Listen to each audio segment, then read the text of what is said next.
আল্লু অর্জুন এখন একটা নাম নয়, একটা প্রতিষ্ঠান। আল্লু অর্জুনের পুষ্পা টুর অপেক্ষা শুধু যে তার ফ্যানরা করছে তা নয়, এর পাশাপাশি থিয়েটার ওনারাও করছে, ডিস্ট্রিবিউটাররা করছে। কারণ এই যে বড় মিয়া ছোট মিয়া এবং ময়দান ফ্লপ হয়ে যাওয়ার পর মাঝখানে 1.5 মাস কোনো সিনেমা নেই, বড় কোনো সিনেমা নেই, তার পাশাপাশি গরম ভোট চলছে, তো স্বাভাবিকভাবেই এখন লোকের থিয়েটারে আসতেই চাইছে না।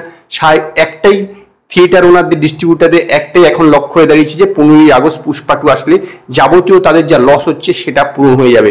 এবং সেই কারণে ডিস্ট্রিবিউটাররা পুষ্পা টুর যা রেট দিয়েছে সেটা আজ পর্যন্ত কোনো দক্ষিণী সিনেমা পায়নি।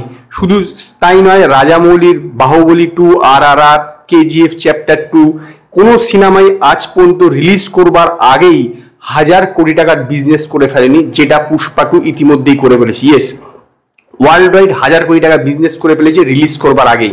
এটা কিন্তু একটা নিজের মধ্যেই সবচেয়ে বিশাল রেকর্ড, কারণ এত বড় মাপের কোনো রেকর্ড কোনো সিনেমায় কিন্তু করতে উঠতে পারেনি। ইভেন আপনার পাঠান বা জওয়ানও কিন্তু করতে পারেনি। এই 1000 কোটি টাকার বিজনেস কিভাবে করলো সেই ব্যাপারে আমি আপনাদের সঙ্গে আজকে এই ভিডিওতে সম্পূর্ণ ডিটেলসে দেব। নমস্কার বন্ধুরা, আমি অমর্ত্য, আপনাদের চ্যানেল ইন্ডিয়ান ফিল্ম নিউজ বাংলাতে আপনাদের স্বাগত। এই সিনেমার 200 কোটি টাকার হিন্দি ভার্সনটার রাইট AA ফিল্মস কিনে নিয়েছে, এটা ইতিমধ্যেই তো আপনারা জানিয়ে থাকেন, যেটা নর্থ ইন্ডিয়া রাইট, সেটা বিক্রি হয়েছে 200 কোটি টাকা। এর পাশাপাশি তামিল, তেলেগু, মালায়ালাম এবং কানাডা ভার্সনের রাইট, এই যে চারটে সাউথের যে ল্যাঙ্গুয়েজ, এই চারটে ভার্সনের রাইট পুষ্পা টুর বিক্রি হয়েছে 270 কোটি টাকা। টোটাল হচ্ছে শুধুমাত্র থিয়েটারিক্যাল রাইট হচ্ছে 470 কোটি টাকা। 200 কোটি টাকা হিন্দি ভার্সনটা, আর বাকি সমস্ত চারটের জন্য 270 কোটি টাকা। টোটাল হচ্ছে আপনার 470 কোটি টাকা। এবং ওভারসিজের রাইট বিক্রি হয়েছে 100 কোটি টাকা। টোটাল হচ্ছে তাহলে দাঁড়ালো কি, নন থিয়েটারিক্যাল রাইটটা শুধুমাত্র 570 কোটি টাকা। ভেবে দেখুন, 570 কোটি টাকায় শুধুমাত্র থিয়েটারিক্যাল রাইটটাই বিক্রি হয়েছে। এবার আসা যাক নন থিয়েটারিক্যাল রাইটে।